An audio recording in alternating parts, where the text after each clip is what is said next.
welcome to the Contractor Commute, everybody. Yeah, what's up, guys? Yeah, good to be back. Happy Tuesday. Yes. We were just talking about near-death experiences. Yeah, tell us your near-death experience. Yes, Ben. comment. Oh, my near-death experience. I've had several. I'm 40 years old, and I shouldn't have several.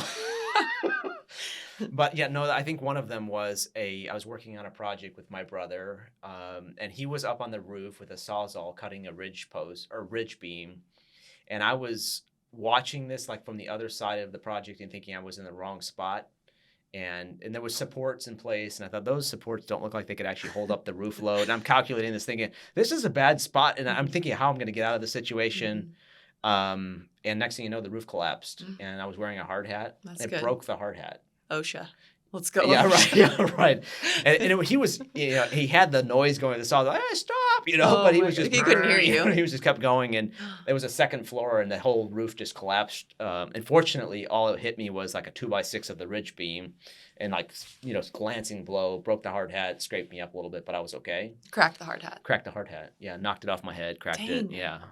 So I guess that counts as a near-death experience. Pretty close. Yeah. I mean, have you had anything? I Top think, that one. Yeah. Well, I don't know that I can top it, and it's not construction related, but I grew up on the lake, and so we would.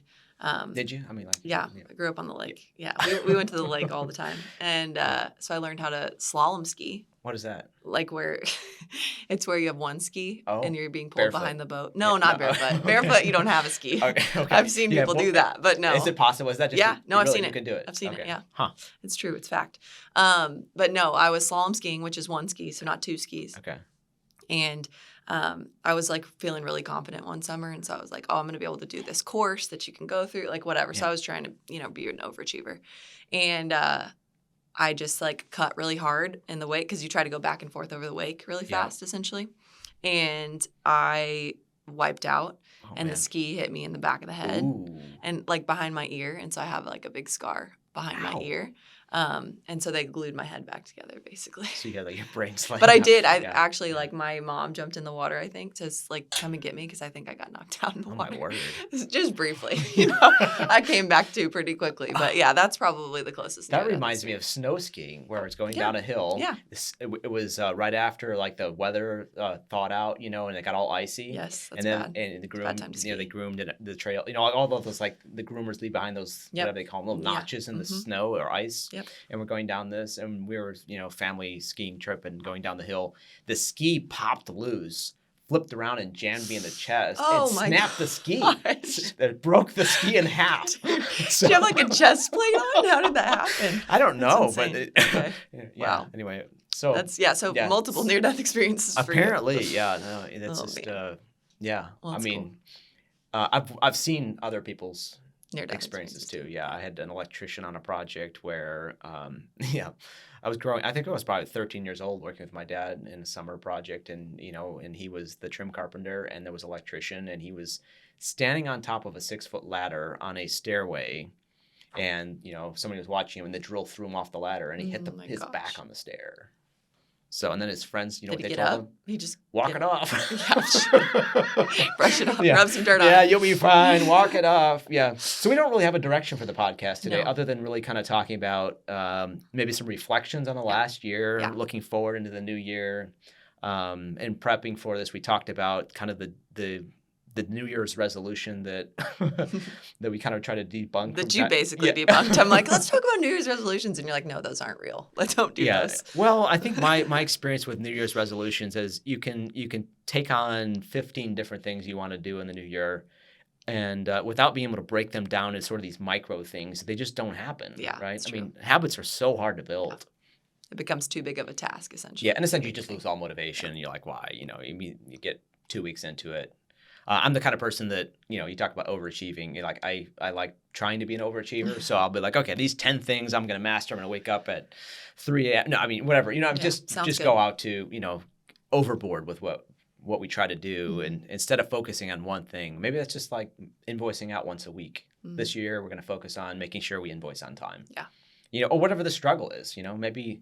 And then once you build a habit around it, once it becomes second nature and it's just a part of your business, then you don't need to worry about it again. True. I think it's in my career over time, it's been like, hey, make 5 calls a day, Mm-hmm. to try to keep business coming in, it's like from the sales side of things, like Good. keeping small things and Mm-hmm. breaking them down into daily tasks. Yeah. What is the most, if you could do one thing for the year. I read a book called The One Thing one Okay. time, and it was actually a really good book. It really just debunks the ability to even like multitask Uh-huh. as well, of like focus on, prioritize your list. Here's the things I have to do. Prioritize your list, and then like highlight what's the actual one I thing. love If that. you can only do one thing today, Yep. here's what it is, or this week, or whatever that may be. Yep. So prioritizing it like that. Yeah, and I really like what that really brings out is sometimes the one thing that you needed to get done is really kind of the bottom of the list instead of the thing that you actually need to get done. How often does that happen to us? Yeah. Even where Oh yeah. That one big thing that needed to get done, if we didn't make that the priority, it wouldn't have got done. Yeah. I think it's probably because a lot of times the one thing that maybe should be done isn't the most urgent thing, or the thing that feels like it's on the fire, Or the thing we even want to do. Exactly. Or you like, I hate doing this thing, so I'm not going to prioritize it. Yeah, exactly. So it's hard to actually make that happen in your day. What do you think it is about certain tasks like that, where you just have that one thing that just hangs over your head that just makes us procrastinate? Because sometimes it's the one not urgent, but very impactful, very important thing that like we punt on it, and 3 weeks down the road, it becomes a critical problem if we didn't address it, like invoicing. Yeah. Yeah. I think it's probably like it's maybe a confidence thing. Like sometimes the things that you procrastinate on are the things that you feel like you like can't do as well too. Like you mentioned that a minute ago, but then also just, again, like especially in construction, there's fires every day. Yeah. There's, customers calling you, there's subs calling you, there's, vendors calling you, there's your family as well. And so I think that all of those things, it becomes, when you have like just shots being fired from every direction, it becomes hard to even like sort out what's important, So probably sitting down at the beginning of each day and just being like, hey, making that known to yourself, I think is probably, you talk a lot about daily logs, which, I've now adopted the idea of daily logs, but I think without actually tracking like what's been done, from the previous day to then help you, navigate what should be done moving forward, or what, made the most impact in the daily time frame, you kind of lose track of where you're at on like bigger projects that can't be distilled down to one thing. Yeah, I was noticing the value of even doing a menial task the other day. I was cleaning floors. And I'm just, using the mop vacuum, cleaning floors, and started thinking about different things that was it a time to kind of unpack things that I hadn't been thinking about otherwise. Because it's mindless. Like you're just sitting there doing thinking nothing about everything else. Yeah, exactly. But it was, there was that one person I need to get back in touch with. There was that one thing that I wanted to think about, mulling over different situations in life. And we need kind of that white space to think about stuff going on around us. And if it's just go, go, go all the time, you start losing track of what's really a priority, and that one big thing that had to get done didn't get done, and suddenly we're paying for it later. Oh yeah, for sure. I know the white space, I think that's what you're speaking to. It's hard to find, especially in like we have to create it sometimes. Yeah, for sure. Like put it actually in your schedule, because otherwise you're going to get pulled into something else, even if it's like your phone, social media, Turn or it like off. whatever. I mean, you know what I mean? Like it's just such a temptation, and it's not to anyone's fault of their own, I think, but it's more of just like a social media technology is built to distract, in that. That is such a great point. I had somebody request something from me yesterday, and it was a former employee that needed some documentation, and it was obviously not the thing I wanted to do. Can you write me a letter showing us that we still have insurance benefits? And I'm like, but I was sort of thinking I was busier than I was, because it wasn't something I wanted to do. Right. And it's interesting how sometimes we can think, like social media, that like you talk about, scrolling through an Instagram feed because we just don't want to engage. We're tired, we're worn out, and now it's just like, okay, let's do something different. Yeah, right. Yeah. So sometimes you just have to push on just a little bit longer to get something done. Yeah. I don't know if that makes any sense, but I just was giving myself the illusion of being like, I don't want to deal with that right now. But instead I was like, I need to. Let's get it done. She asked for it today. Let's just make sure it happens. Well, it's nice of you. Wasn't it nice? I thought so. But, it was, urgent, getting a new job, want to make sure the benefits carried over. Makes sense. It needs to happen. Makes sense. But, yeah. Yeah, that's interesting. Yeah. Well, I think, too, like, even maybe if we could kind of dive into, like, the backstory of, like, what we're even hoping to achieve in like the podcast. And like, obviously I think this is episode 39 Yeah. that we're on. We lasted that long. We We've still don't have lasted no that idea what long. we're doing still. But Yeah. Which is, you know, you live and you learn. Stay humble, right? We Yes. talk about it all the time. But maybe we can kind of talk about like what we're hoping to achieve in this like setting in this podcast, and like for listeners and for contractors in the space and things like that. Maybe you can kind of give your take on like, hey, here's what we're here to do, you know, and to hopefully help with. Well, I think one of the things is just a nice forum for us to obviously have some fun as a, you know, just talking about issues that I think are relevant to most of us. Yeah. And obviously you look at so many different ways of tackling problems, and, you know, just another perspective potentially on things like that. Sure. And, but from a bigger perspective, I think it's also like, how do you have that white space? How do you create that margin where you're feeling like you're in control of things going on, as opposed to just constantly putting out fires? Yeah. So I think that can be kind of a, you know, one of the byproducts of something like this. Just hopefully some ideas, some, you know, ways of us to collaborate, learn from each other. I mean, what's your take on it? What? Yeah, I think like podcasts in general, like if we can, you know, bring one valuable thing per episode, even. Like, there you go. One thought. One thought that like sticks with you. I mean, I listen to other podcasts, you know, like that feel related in other areas to my life. And, you know, I'm like, if I can take away one thing from each, you know, episode I listen to or whatever, like to better myself. I mean, we obviously don't have all of the answers, but we, you know, we have a perspective. Yeah. And so I think for the guys listening to this, it's really like, hey, hopefully if we can actually convey or, you know, give a perspective that helps level up, you know, you as a business, helps you grow your business if that's what you're wanting to do, or, you know, and grow. We talk about grow all the time. We've talked about it in previous episodes of like grow could mean hiring more employees and scaling that way, or it could just mean being more profitable, you know, like doesn't have to require more employees. And so I think that's like why we exist. And, you know, I think even going into like next year too, of really just hoping that we can continue adding value. And so like my goal for next year is that like the more we can connect with our listeners too about the content in itself, the more we can, you know, feed content that's actually helpful. That. You know, I think I was just thinking as you were saying that of just how, you know, how much that we are learning through the journey as well. And then I completely lost my train of thought. You were thinking. I was thinking about something so profound. It's going to be the one thing for the whole episode. I know, exactly. It was the one nugget, the one thing that people needed to hear. No, it'll come back to me. But that's anyway, right. I do like what you're saying there. Yeah. No, and I think too, like over the last little bit, we've had a lot more people who have, you know, picked up on an episode or heard of the Contractor Commute and things like that. And so it might even be worth like introducing who you are again. I mean, I think that we introduced you on episode 1 and we're on episode 39. And if you think about that, like there's a long line of people who, you know, we have a lot more listeners now. So maybe you could give kind of just a tip on like your backstory, a little bit more of like even being in the construction space and your experience in that. Yeah.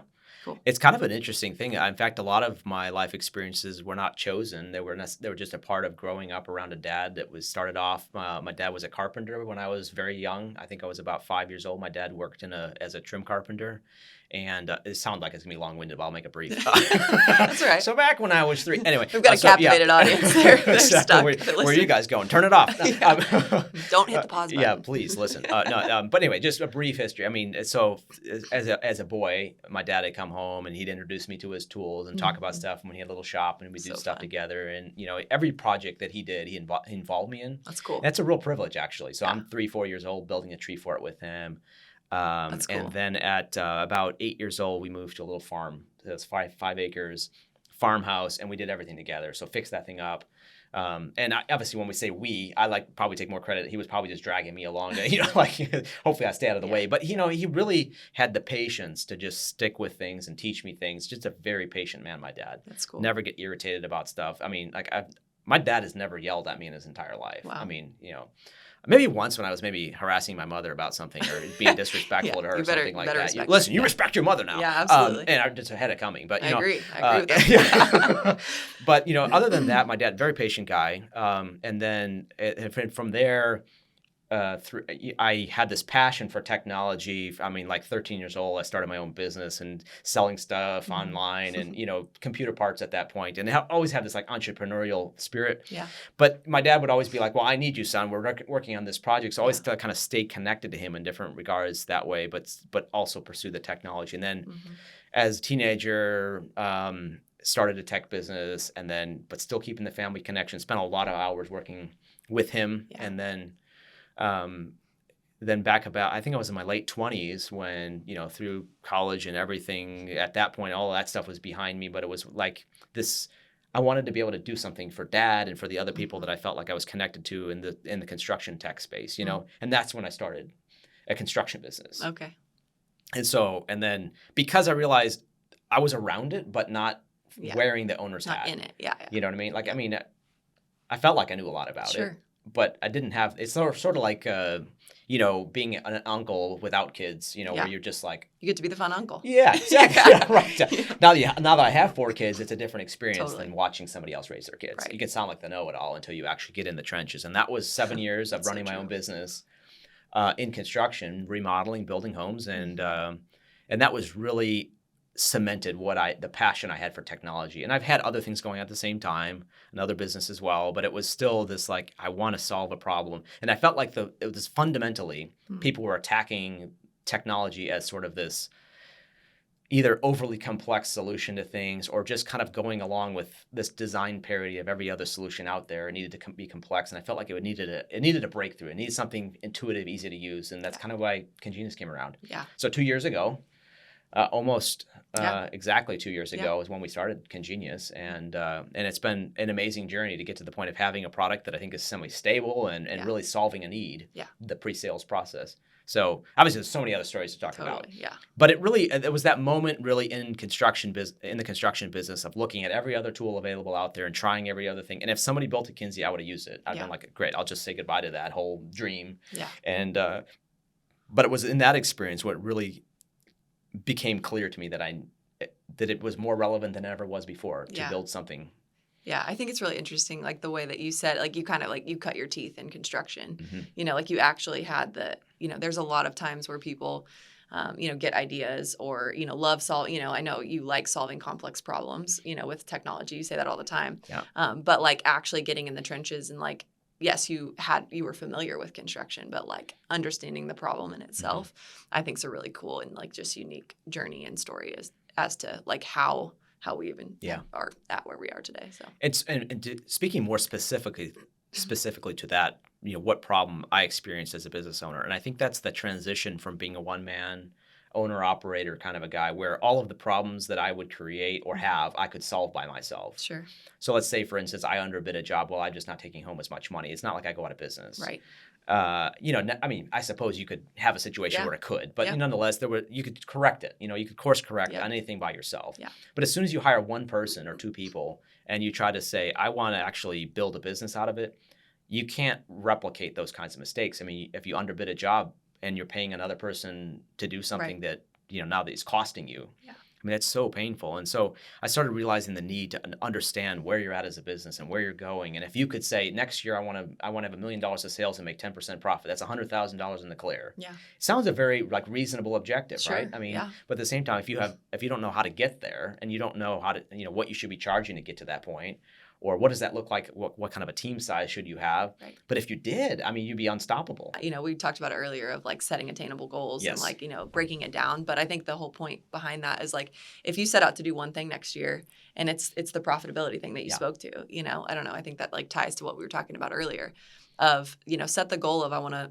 have 100K profit, for my business or something like that. And then like break it down into like actual achievables for the next year. And you might discover that that's maybe, a goal that you shouldn't have if you don't have a plan to get there either. If you're saying, okay, well. Probably shouldn't be a goal until you have I mean, you can have goals. That's okay. Yeah. Well, we've done this before too. We've made the mistake of saying, we will be. Do everything. Do everything next year.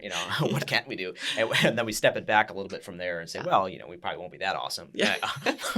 And then you'd find out, no, we were nowhere close. Yeah. You set a first quarter goal that ends up being what you achieve in the year. Sure. And that can happen. That's okay too. Yeah. Right. Yeah. And I think. But my dad would always joke around, if you aim at nothing, you get a bullseye every time. And I think we've learned from that too. It's having a goal, even a goal that we failed at, is better than having no goal at all. Yeah. It can be a little discouraging though. Mm-hmm. Yeah, you know, for sure. You got to set some goals you can meet. Yeah. Check some things off. Yeah. Oh, it's so rewarding to check boxes. For sure. Yeah. Be like, yes, we crushed that goal. Where's the balance in all that, right? I mean, what are some of our best moments in setting goals? Oh, I mean, some of the ones that we felt like were attainable goals, ones that we actually achieved. I mean, from let's say what we learned from our first release to what we're today releasing our next version. I mean, we've been more specific with our goals. Yeah, I think we've set goals that are like things we can actually achieve, like that we can accomplish versus that rely on somebody else. That's such a great point. Like, so, I think about that a lot with just a lot of, we've adjusted that over the last like 2 months even, like when we set out goals for the week or month or whatever, it's, the temptation is to be like, okay, I'm going to do this whole thing, but it's like you can only control what you can control. And if there's other dependencies on that specific goal, then you need to account for those things too. And then, it just might be a separate goal in 2 weeks, follow up with that person, or you know what I mean, versus like, I'm going to sell this customer this week versus I'm going to follow up with this customer this week, which works towards the goal. Such a great and distinction. Then have a follow up. Yeah, because selling the customer is completely out of your control. Exactly. But pitching them or sending them a proposal is. I'm going to build the proposal. I'm going to, follow up. I'm going to, you can set that cadence to actually We have achieve definitely results. had to level up in that regard. Yeah, and then you don't have the discouragement of getting to the point of having a goal that you can't complete even. Yeah. You're just like this, everything becomes outside of your control. Yeah. You're like, what did I even do this week? Great point. So, yeah. And then we've added these like generic type of task, even breaking down like what's a task, what's a project, what's a goal, what's kind of an initiative. I mean, like there's lots of ways of thinking about different things, but the nomenclature matters sometimes. Yeah, it does. It takes practice too. I think, like there's the whole like smarter goal framework. Yes. You can probably go into that, but I think you introduced that to me a couple years ago too. And it's like, it takes some actual like effort in practice, to build smarter goals. Maybe you can dive into that framework. Oh man, you're really testing me here. That's good. Yeah. Well, specific. Okay. So the smarter framework, specific. Yes. If a goal doesn't have specifics to it, it's just a general. Even personal goals can be that way. If it's not get stronger next year. It's not specific enough. Like, are we going to the gym to do that, or what is it actually we're doing? Yeah. It needs to be measurable, so it's something that you can actually quantify. Yep. Just like, okay, what by what date? So it needs to be actionable, something you can actually do, accomplish. You can control. Like you can actually. Yeah. Relevant. So it's something you actually. Does it tie into the rest of things? You could have a goal that's just like, that's cool, but why is it a goal? Yeah. And I might be veering off in here in my own version of this, that's but okay. It's the Ben Walsh version of a smarter framework. Yeah. And I think it's time keyed is the next one. So basically, when's it happening? And if we do this all the time, goal setting, it's like, is that happening this next week? Do we have a month to get it done? And I think this is kind of where there's the adaptation of smarter is kind of the like, there's the risky as the final R, and then there's the what is the E? Maybe I should look it up. Podcast guide, whatever. Exciting, Producer? I believe. I think it's exciting is what we roll with. I think it is. Yeah, exciting. But anyway, we'll go into the last R first. Risky is basically a goal that actually pushes you. It's not inevitable to accomplish it. Having a goal that's not pushing us at all is not really a goal. Yeah. But yeah, it's evaluated apparently. Oh no, but I like exciting. I like better. Exciting. Yeah. And readjust. Yeah. But so I guess the ConGenius version. Yeah, it's the Contractor Commute version. Definitely is exciting. It's Go for exciting guys. And it's risky. It's risky. Yeah, because you don't want to set goals that are just easy to meet because you're never achieving anything great. Yeah, right. Exactly. We want to push ourselves. Yeah. Yeah. That's good. And I think the excitement part of a goal is cool, right? If it's just something we don't care about, why should we have it as a goal? Yeah, totally. Of course, there are some things maybe you have to do. Yeah, fair. Like invoicing. We're back to the old invoicing thing. Send out your invoices on time. That's what right, exactly. But maybe that's not a goal. That's just a task. Right. You know what I mean? True. So it's just something you have to do. Right. And then the goal becomes something around that of being like, okay, as a smarter goal, it would be, let's say it's something around, let's create a smarter goal around invoicing. Okay, you do that. Yeah. I'll listen. Oh, man. You're not helping me out here at all. No, you will. You'll jump in. You'll have to. Okay. But so if it's a smarter goal, specifically, it would be like, we're going to send out invoices, to all of our, on all of our active projects. I think it is, if it's going to be measurable, like how would we make it some sort of measure in here? When are you sending them out? Yeah, exactly. Well, it's kind of the time key aspect of it. Yeah. How are we doing? We're not doing very well, but that's okay. Okay. So far, so good. We'll roll with it. Yeah. Specifically, unspecific. No. Okay, this is not how you do it, guys. I think it's good. People are like, Anyway, these guys are okay, so idiots. yeah, so we have this invoice we're working on that we want to be able to do weekly. So we send out invoice to all of our active customers weekly. Yes. Maybe kind of a way of creating a somewhat dumb smart goal. We'll come up with some better ideas and come back to you. I I threw him on the spot on that one. Maybe there's other examples but that comes down to how hard it is Yeah. to create a smarter goal around a task. Yeah, it'd be cool to get some comments though on like what other people have like set as help goals. us out, guys. Yes. You know, and how do we turn them into smarter goals? What other things would be a smarter goal? I mean, so much of running a construction business is involved with people as well. I think so many people have expressed in our interaction with contractors of like how hard it is to manage a team. Mm-hmm. So maybe there's some True. goals around that as well. I'm just talking to a friend and he was talking about how he's lost several employees and he doesn't know why. Yeah. And he's going through all of this, he's trying to discover why, because he realized 3 people leaving is not probably normal. Right. And he's thinking, well, he's kind of thinking to himself, like, did he do something wrong in that situation? But I think there's also like trying to break that down, making sure the right stories, in the sense of why did they do it? Are we telling ourselves the right story?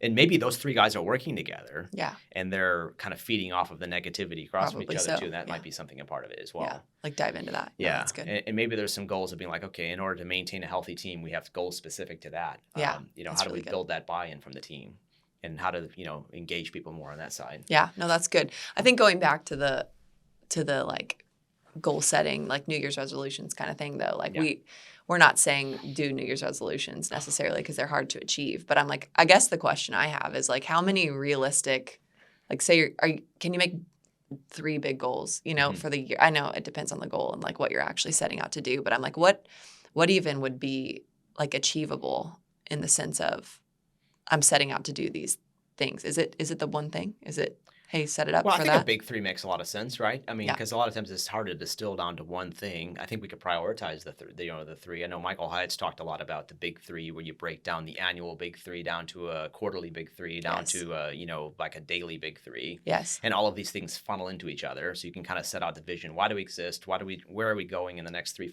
to 5 years? Yeah. And then you say, well, this year, what's a part of that plan? And then we break that down into this quarter. What are we going to achieve as a part of this year's objectives? Yeah. And from that, you can kind of take a very big monumental things you're trying to achieve and then say, okay, well, how are we going to break that down into more manageable pieces? And I think we've used an adaptation of that ourselves as well. I think the struggle for us is when there's so many moving pieces, you're like, well, how do you distill that down to 3 pieces? Yeah, that's probably how everybody listening to this feels, Yeah, too. right, exactly. What are the big 3 when there's big 30? Yeah, totally. Yeah, how do you actually accomplish that? And sometimes that involves, like, there's a lot of tasks. There's 30 tasks that are involved, but what do they support this week? And we can identify to really help break that down. When we talk about 3 things that need to get done, a lot of times they're not necessarily huge projects in and of themselves. Sometimes they can just be like, if nothing else gets done this week, those 3 things need to get done. Yeah, that's good. Yeah, and we can have a lot of other tasks because those roll over to the next week. Yeah. I mean, my task list from last week didn't all get done. So it's bigger this week. Well, and half of what was on my task week to get done last week wasn't even on there at the beginning of the week, right? You added to it as you went. Right. Yeah, right. Those reactive type of things. And the problem is we can just focus totally in reactive mode and never get into this sort of proactive of like, those are the things we're chasing. Yeah. Yeah. I feel like we should promote a tool, which we use Tick Yes. all the time. Yes. From a task, like just a to-do list standpoint. And that's pretty good. I feel like we need a great app for task organization. Yeah. Yeah. They've got a great desktop app. Mobile app's good too. Yeah. We're not affiliated. Yeah, no, they're not sending us any money. We've just logged a lot of hours. We just think it's really good. Yeah, and we've tried all the other ones, Todoist, and all of the other things, and there's a lot of other task management apps. But it's simple, it's straightforward, it just works. Yeah, it's fast. They have a free version too. I think they do have a free version. They have a free one one and I think they just limit you on a number of projects or something like that. Yeah, I think that's right. Yeah, but it's fantastic. Check it out. We live by it. Yeah, Tick. You can share lists.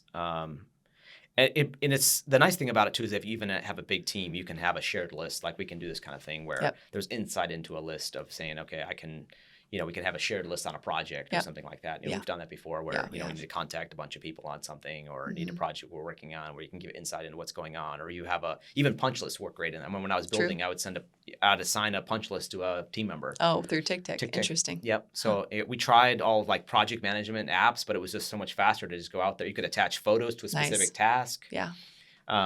Anyway, just it's like, why rebuild something that works great? Yeah, nice. Yeah, that's cool. As a company as well, we've been thinking about like our objectives. We talk about podcasts, but just from a like software release, what excites you about where we're going with that? Yeah, I think especially for people who haven't been listening for long, ConGenius is sales and estimating software, sales takeoff estimating software. Essentially, it simplifies end-to-end pre-construction, that side of the business. And just our goal is making it easier for contractors to send out winning proposals. No more formatting Word documents. Like we'll design design your proposal for you as you build out your estimate. So I think a lot of things I'm looking forward to is, we have a huge release coming out in January, like next week. From this podcast. And so super excited about that, and just like getting feedback along the way of guys in the space, even listeners to the podcast I know have been a part of that journey as well. And so that's been really, really fun. I love connecting just to help solve, the reason we built it is to solve their technology challenges, when it comes to selling and estimating jobs. And so I think some of the features that I'm looking forward to next year, I have to be careful not to make too many promises, with that. Speaking, generally speaking is, our goal over the next, I guess by middle of the year is to have like real-time cost data. So Home Depot cost data in the app, which is going to be awesome because helps contractors not have to like go research real-time costs for that. I know some contractors use specific vendors for specific, materials and things like that, but still to even have a real-time baseline, to then build from. So that's going to be awesome. Yeah. And if you have a stale job, let's just say somebody contacts you a month and a half later and wants to go ahead and proceed, you can go ahead and pull a new update, give them a revised estimate. For sure. With one click. Wouldn't that be awesome? I mean, No, it's going to be amazing. And I'm really excited about that feature. I think for general contractors, I'm excited about like sub and vendor bids. Yes. We've got the digital takeoff tool, which helps them a lot. I'm excited about those things for general contractors, and then invoicing and QuickBooks integration. So that'll be a next year effort as well. And so all those things are lined up. And so I think those features are, I think there's a lot of software that have extra features that people don't maybe need. Yeah. And I think that ConGenius does a good job of, hey, this is get what you need, not more than what you know what I'm saying? Like we're trying to keep that cohesive experience where it's not just a bunch of just random tools in there. I know one of the apps I used when I was my contracting, but they tried to have every single feature you could possibly ever have in there. And it became dizzying. And some features weren't even implemented all that well. So you end up kind of using a tool that's not really designed for that. Yeah. Whether it's safety, you're like, well, it's not really a safety app. It's just kind of a place to kind of keep some general notes about safety. And as opposed to having something really specialized, if safety is a thing, I'm sure somebody has safety specific software. Right. If you need OSHA 10s, OSHA 30s, whatever, there's probably something that's designed specifically for that. Or if you come down to pre-construction and that whole process, it's like we're trying to build that end-to-end experience from lead to close and somewhat beyond the financial side as well.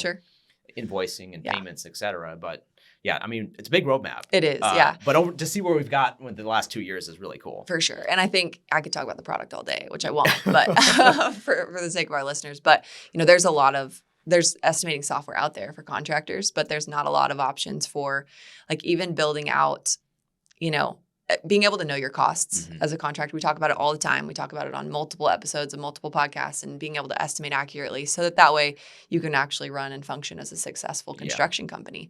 And so like having the ability to build out, a catalog of your costs in ConGenius, and have your costs live there is a powerful feature that like if when guys aren't using software or even moving from another piece of software, it just seems to be a really like highly valued part of the software that just helps streamline things, keep things organized, especially if you're hiring a sales guy or hiring somebody else to help you scale. Yeah, no, that's a great point. And it's really the personal passion of ours to see that up close of how many people are just throwing a back of the napkin math at a problem. Right.